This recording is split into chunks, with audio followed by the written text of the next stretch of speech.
नमस्कार मित्रांनो, भक्तिभावना मराठी चॅनलमध्ये आपल्या सर्वांचे स्वागत आहे.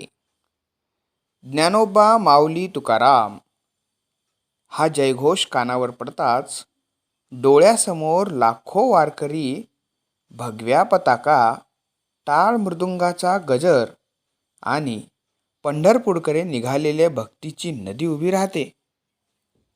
पण तुम्हाला माहिती आहे का, आषाढी वारीची सुरुवात कशी झाली? पहिली वारी कोणी केली? पालखी परंपरा कधी सुरू झाली? आणि आज लाखो लोक शेकडो किलोमीटर पायी का चालतात? आज आपण सर्व जाणून घेणार आहोत. त्यासाठी व्हिडिओ पूर्ण पहा. आषाढी वारीचा संपूर्ण इतिहास जाणून घेणार आहोत. वारी म्हणजे काय? वारी म्हणजे भगवान श्री विठ्ठलाच्या दर्शनासाठी आषाढी आणि कार्तिकी एकादशीच्या निमित्ताने श्रद्धा, भक्ती आणि नामस्मरण करत पायी केली जाणारी पवित्र यात्रा. ही परंपरा महाराष्ट्राच्या सांस्कृतिक आणि आध्यात्मिक जीवनाचा अविभाज्य भाग बनली आहे. जो भक्त दरवर्षी ही यात्रा नियमितपणे करतो त्याला वारकरी म्हणतात. वारकरी संप्रदायात जात, धर्म, भाषा, श्रीमंत, गरीब किंवा उच्च नीच असा कोणताही भेदभाव नसतो. प्रत्येकजण एकमेकाला प्रेमाने माऊली म्हणून संबोधतो, कारण प्रत्येकामध्ये परमेश्वराचा अंश आहे अशी त्यांची श्रद्धा असते. वारीमध्ये टाळ मृदुंगाचा नाद, विठ्ठलाच्या नामाचा अखंड गजर, संताच्या अभंगांचे गायन, भगव्या पताका आणि शिस्तबद्ध दिंड्या हे सर्व वातावरण भक्तिमय बनवतात.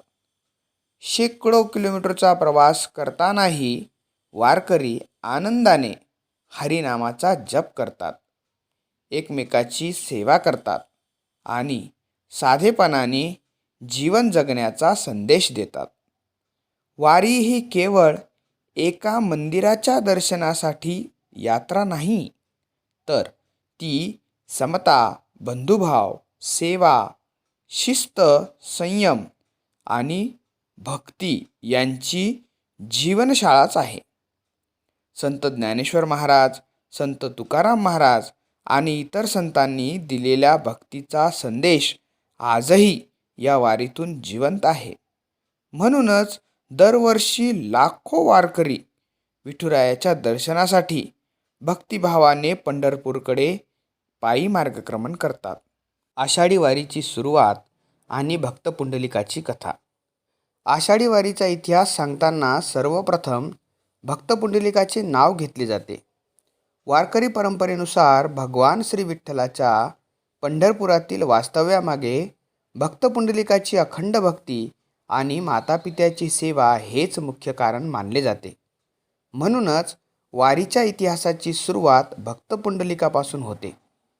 असे सांगितले जाते की पुंडलिक सुरुवातीला आईवडिलांशी चांगले वागत नव्हता. मात्र काही संतांच्या सहवासामुळे त्याच्या जीवनात मोठा बदल झाला. त्याला आईवडिलांची सेवा हीच सर्वात मोठी ईश्वर सेवा आहे याची जाणीव झाली. त्यानंतर त्याने संपूर्ण आयुष्य त्यांच्या सेवेसाठी अर्पण केले. त्यांच्या सेवाभावामुळे त्याचे नाव सर्वत्र प्रसिद्ध झाले. भक्त पुंडलिकाच्या या निस्वार्थ सेवेमुळे भगवान श्रीकृष्ण म्हणजेच श्री विष्णू त्याला दर्शन देण्यासाठी स्वतः पृथ्वीवर आले, अशी वारकरी परंपरेतील श्रद्धा आहे. त्यावेळी पुंडलिक आपल्या आईवडिलांची सेवा करण्यात इतका मग्न होता की त्याने आलेल्या भगवानांचे स्वागत करण्यासाठी ही सेवा सोडली नाही. त्याऐवजी त्याने जवळची एक वीट भगवानांच्या दिशेने सरकवली आणि विनम्रपणे म्हणाला, प्रभो, कृपया या विटेवर उभे राहा. मी माझी सेवा पूर्ण करून लगेच तुमच्या दर्शनासाठी येतो. पुंडलिकाच्या या अद्वितीय सेवाभावाने भगवान अत्यंत प्रसन्न झाले. त्यांनी त्या विटेवर हात कमरेवर ठेवून उभे राहण्याचे स्वीकारले. पुढे हेच रूप विठ्ठल किंवा पांडुरंग म्हणून प्रसिद्ध झाले. वारकरी परंपरेत असे मानले जाते की त्या दिवसापासून भगवान श्री विठ्ठल भक्ताच्या प्रतीक्षेत पंढरपुरात उभे आहेत. याच कथेमुळे एक महत्त्वाचा संदेश मिळतो. आईवडिलांची सेवा हीच खरी देवसेवा.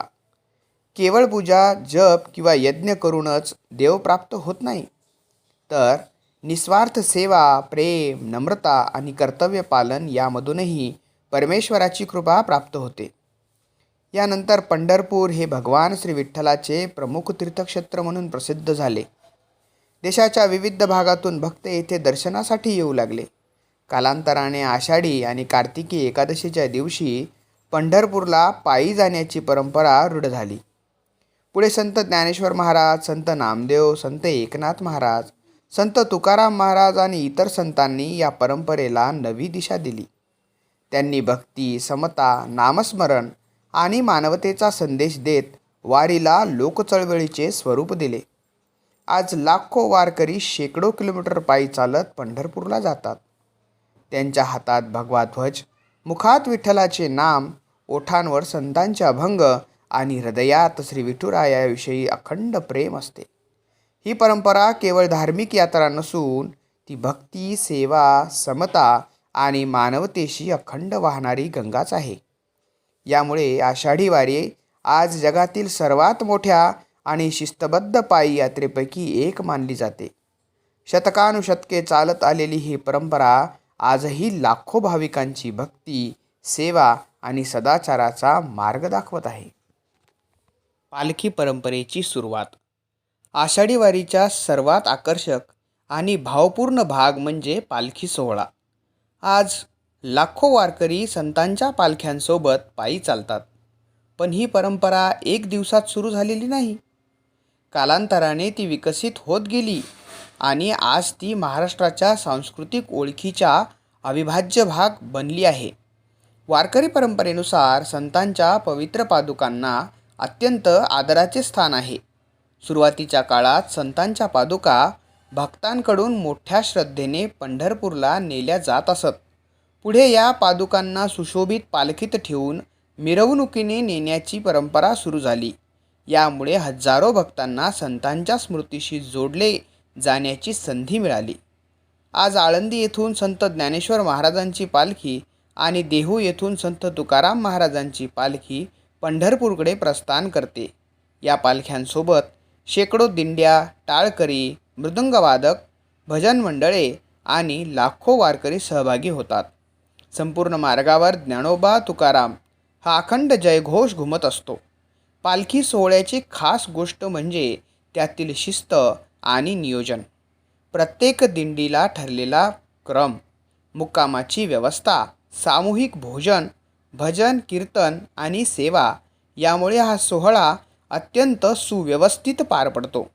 अनेक वारकरी वर्षानुवर्षे त्याच दिंड्यासोबत वारी करतात आणि ही परंपरा पुढील पिढीकडेही जपतात. पालखी ही केवळ संतांच्या पादुकांची मिरवणूक नाही, तर ती संतांच्या विचारांची आणि शिकवणीची चालती बोलती शाळा आहे. या प्रवासात भक्तांना समता, सेवा, शिस्त, त्याग, प्रेम आणि नामस्मरण यांचे महत्त्व अनुभवायला मिळते. आज आषाढी वारीतील पालखी सोहळा केवळ महाराष्ट्रातच नव्हे, तर संपूर्ण देशात भक्ती, संस्कृती आणि सामाजिक ऐक्याचे प्रतीक म्हणून ओळखला जातो. शेकडो वर्षापासून अखंड सुरू असलेली ही परंपरा लाखो वारकऱ्यांच्या श्रद्धेने आजही तितक्याच उत्साहाने आणि भक्तिभावाने पुढे चालत आहे.